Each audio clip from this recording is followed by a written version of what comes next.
Baik, Assalamualaikum warahmatullahi wabarakatuh. Selamat berjumpa kembali di mata kuliah English for Kids. So today I'm going to continue our lecture. Saya akan lanjutkan perkuliahan kita. Nah, sekarang kita sudah masuk ke minggu ke berapa? Minggu ke 11, 12 ya. Sudah lumayan panjang perkuliahan kita. Nah, untuk minggu ke-11 dan 12 ini, kita akan membahas beberapa info atau beberapa kajian terkait dengan media pembelajaran dan penggunaan teknologi pada anak usia dini, gitu kan, khususnya teknologi dalam mengajarkan bahasa Inggris, begitu. Sebenarnya saya sudah memasukkan beberapa jurnal yang saya yakin kalian sudah baca semua ya, atau ada yang belum baca ini. Yang sudah saya masukkan di situ ada beberapa penjelasan terkait misalnya media ataupun terkait dengan teknologi dalam pembelajaran anak usia dini, gitu ya. Atau langsung saja ya saya share materinya. Oke.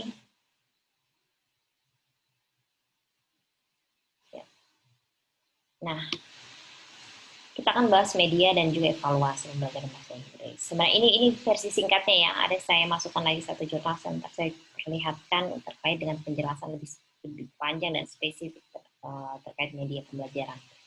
Nah, media pembelajaran diartikan sendiri sebagai paduan antara bahan dan alat yang digunakan dalam proses untuk mencapai tujuan pembelajaran. Nah, khusus untuk pembelajaran anak usia dini, media yang kita gunakan itu bisa banyak sekali, tidak terlepas dari apa yang saya sudah tuliskan di sini. Bisa lagu, bisa video, buku bergambar, flashcard, permainan, menari, role play, dan masih banyak yang lainnya. Untuk lebih lanjut apa saja yang dimaksud dari media, saya akan tunjukkan satu jurnal lagi. Di sini yang sudah saya upload ke kalian, silahkan dilihat. Nah, di sini kan ada, saya sudah bagi media, perpaduan bahan alat, konsep media, fungsi media, dan sebagainya. Silahkan kalian langsung bisa baca, itu lumayan panjang bacaannya.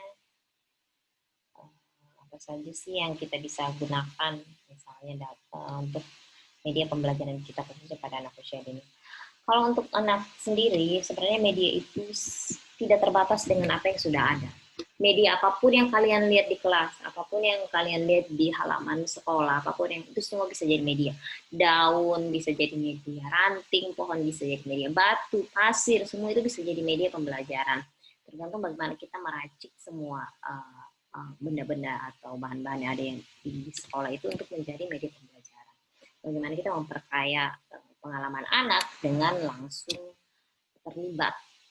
melibatkan media yang ada, ataupun media yang mungkin disediakan dari sekolah seperti plastisien, kuas untuk melukis, ataupun permainan-permainan lain, itu banyak sekali. Dan tujuan media ini harusnya mereka menjadi alat permainan edukatif, artinya membawa nilai pembelajaran melalui permainan yang dilakukan. Nah, sebenarnya untuk mata kuliah di PAUD sendiri ada satu mata kuliah yang lebih spesifik membahas terkait media, mulai dari jenis media, bahan media, karakteristik media, alat permainan edukatif sesuai usia anak, itu dibahas di mata kuliah itu. Jadi saya tidak akan langsung bahas lebih detail karena saya cukup menggarisbawahi hal-hal penting yang ada. Nah, untuk media pembelajaran bahasa Inggris itu seperti apa? Banyak sekali dan tidak terlepas dari apa yang saya ucapkan. Media, bahkan anggota tubuh kita juga bisa jadi media dalam pembelajaran bahasa Inggris. Eye,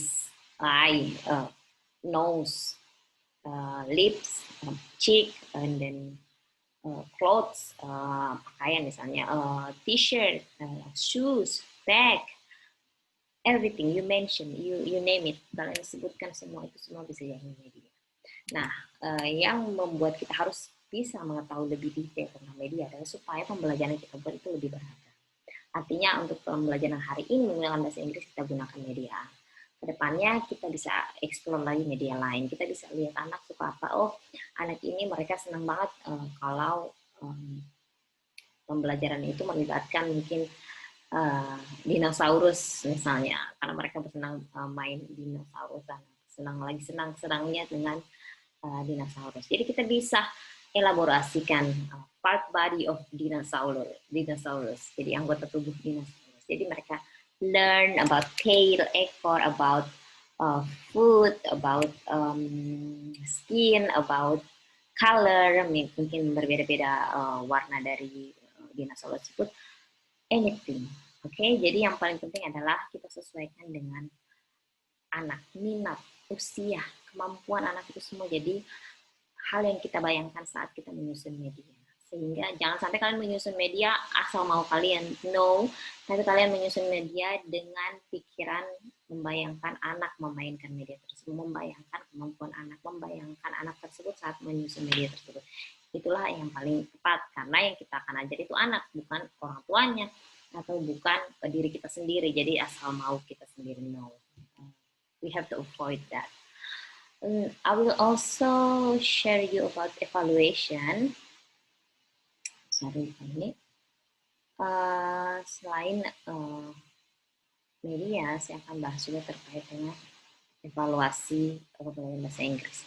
Nah, di PAUD sendiri, evaluasinya itu kita jarang memberikan tes, because we don't really do test for children. Kita sebenarnya jarang memberi tes, tapi kita bisa memberikan namanya tugas. Tugas itu pun membantu kemandirian anak, artinya bukan mengetes 100% apa yang mereka tahu, apa yang mereka ini, tapi kita lebih pada melatih kemandirian mereka, melatih tanggung jawab, melatih kegigihan. Jadi bukan jangan tes evaluasi itu satu-satunya untuk mengukur kognitif. No, di PAUD kita tidak semuanya berdasarkan kognitif. Kita ajarkan afektif, kita ajarkan psikomotorik. So, kognitif itu cuma satu dari sekian banyak. Oke? Kemudian ada observasi dan dokumentasi. Observasi bagaimana kita melihat atau mengamati langsung sikap perilaku anak, mengamati langsung respon yang Anda berikan terhadap sesuatu mungkin yang mereka sukai, mereka tidak sukai, mereka mungkin rasa nyaman ataupun tidak rasa nyaman. Itu semua bagian dari observasi. Kemudian dokumentasi itu yang kita menggunakan dokumentasi ini bukan cuma untuk melaporkan kegiatan anak kepada orang tuanya, tapi juga bagaimana kita memperbaiki praktis kita. Kita memperbaiki praktek ngajar kita. Kita jadikan hasil dari dokumentasi ini sebagai bahan refleksi, sehingga kedepannya pembelajaran kita lebih baik, lebih memenuhi kebutuhan anak, dan lebih tepat sasaran, seperti itu. Nah, kemudian ada catatan anekdot, biasanya kita tuliskan ini per hari, jadi misalnya hari ini Galen melakukan ini, jadi kita buat catatan yang menarasikan anak sebagai main aktornya, aktor utama dalam pelajaran tersebut. Nah, catatan ini pun jangan hanya berfokus pada apa yang anak bisa lakukan, tapi kadang kita harus juga memberikan beberapa informasi terhadap apa yang anak belum bisa dan apa yang bisa kita lakukan supaya membantu anak untuk bisa melakukan hal yang mungkin mereka saat ini belum bisa lakukan. Unjuk kerja juga kita bisa lakukan, jadi kita bisa minta anak untuk maju, berpimpin doa, maju bernyanyi, maju untuk memberikan jawaban dan sebagainya. Itu bagian dari evaluasi. Dan yang terakhir itu portofolio. Portofolio ini lebih kepada mengkoleksi dari berbagai macam hasil karya anak yang kita buat dalam satu folder atau dalam satu file. Kemudian itu sebagai bagian untuk melihat progres perkembangan anak. Karena portofolio itu bukan cuma satu hari, tapi biasanya mereka paling satu bulan atau satu semester bahkan. Jadi dari anak mungkin belum bisa menulis namanya sendiri, jadi bisa menulis namanya. Dari anak belum bisa mengucapkan kata thank you, jadi bisa bilang thank you. Dari anak belum tahu the name of colors, jadi mereka bisa tahu bisa tahu nama-nama warna begitu kan dalam bahasa Inggris. So portofolio itu lebih kepada bagaimana kita lihat anak bertumbuh ya. Tapi portofolio di akhir itu bukan hasil akhirnya, tapi itu masih bagian dari proses pertumbuhan. Jadi apa yang kita lakukan, evaluasi yang kita lakukan di POT itu bukan evaluasi untuk melihat hasil akhir, tapi evaluasi untuk melihat progres, kemampuan, perkembangan. Karena mereka terus berkembang, kita semua Pak manusia terus berkembang. Tidak ada satu titik di mana kita berhenti berkembang. Jadi put in mind, tanamkan di pikiran kalian bahwa evaluasi yang kita lakukan di POT itu bukan mengukur hasil akhirnya, tapi lebih pada melihat proses perkembangan anak, proses apa yang anak dari tidak bisa menjadi sudah bisa, lebih bisa menjadi bisa sekali, gitu kan. Jadi itu proses yang mereka lalui. Alright, any questions so far? Silahkan kalau ada pertanyaan. Kalau belum ada, saya pindah ke materi berikutnya ya, materi yang tidak kalah penting terkait dengan teknologi dalam pembelajaran anak usia dini. Seperti kalian ketahui kan, teknologi apalagi di saat-saat corona ini, COVID-19, peran teknologi itu sangat besar. Nah, dan sebelum corona pun dalam pembelajaran bahasa itu teknologi sangat penting ya. Nah, sini saya akan lihat. Baik. Oke. Nah, kita akan bahas terkait teknologi dalam pembelajaran bahasa Inggris bagi anak usia dini. Nah, secara umum saya yakin kalian sudah tahu teknologi. Kita gunakan apa sekarang itu bagian dari teknologi. Kita pakai Zoom, kita pakai Google Meet, kita pakai aplikasi-aplikasi lain yang menunjang pembelajaran yang ada selama jarak jauh ini ya. Nah, begitu pun dalam pembelajaran bahasa, khususnya pembelajaran bahasa Inggris. Bahasa Inggris kan kita ketahui semua bukan bahasa pertama kita ya, bukan bahasa native kita.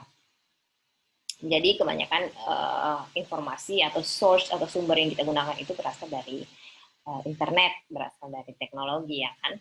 Jadi contohnya yang paling umum lah, siapa sih nggak kenal YouTube gitu kan, video pembelajaran. Jadi YouTube itu penting karena banyak sekali informasi yang secara gratis, secara mudah kita akses. Namun hati-hati ya, apalagi khusus anak usia dini, saya selalu menyarankan selalu ada pendampingan.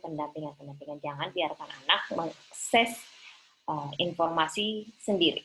Itu akan tidak terbendung informasinya dan tidak akan bisa kita filter mana yang bagus, mana yang tidak. Kecuali kalian bisa pakai aplikasi-aplikasi seperti kalau nggak salah Microsoft Family, ada beberapa aplikasi yang bisa mendetek konten-konten yang tidak cocok untuk anak, gitu, apalagi anak usia dini. Tapi saya sangat menyarankan pembatasan waktu dan pembatasan aturan-aturan itu penting. Misalnya waktunya berapa lama, kemudian jam segini nggak boleh, kemudian kalau lagi makan nggak boleh HP, kemudian kalau begini nggak boleh HP. Jadi aturan itu penting diterapkan sebagai untuk anak usia dini, khususnya dalam mengakses informasi di internet. Dan pendampingan orang tua sangat-sangat tidak kalah penting. Bukan cuma orang tua ya, orang dewasa. Bisa saja orang tua, bisa saja kakak, bisa saja paman, bisa saja guru. Itu semua bagian dari kerja kolektif kita untuk mengawasi anak-anak kita tidak terpapar konten-konten yang tidak pantas. Gitu. Nah, kalau untuk penggunaan aplikasi digital banyak sekali kita kenal ya. Ada aplikasi Powtoon. Powtoon ini sangat bagus untuk membuat digital storytelling. Jadi kalau misalnya tadi buku ada sebelumnya saya pernah jelaskan tentang buku digital, buku yang secara buku yang secara cetak dipakai aplikasi Powtoon juga bisa buat digital storytelling. Jadi cerita yang buat video begitu. Jadi seperti short story atau storytelling but through video. Jadi, karena itu mengkombinasikan kartun dan juga informasi penting yang bisa kalian buat seperti suara, seperti musik, background musik dan sebagainya. Jadi akan cantik dalam digunakan untuk pembelajaran bahasa Inggris. Kurang lebih seperti itu. Saya selalu menyarankan animasi. Animasi itu mereka sangat sukai, anak usia dini sangat menyukai animasi. Dan sangat mudah kalian untuk ajarkan bahasa melalui animasi karena bisa ada gerak di situ, ada gerak yang bisa mereka tiru. ada pronunciation yang bisa mereka dengar, dan ada gambar yang mereka bisa tahu, oh seperti ini modelnya. Jadi it has a lot of benefits, and it has a lot of different type of modes that we can use. Okay, well, it's a long lecture. If you have question, please just send to our WhatsApp group. I will glad to ask each your question. And thank you very much for today. Kita bertemu lagi di pertemuan berikutnya. Assalamualaikum warahmatullahi wabarakatuh.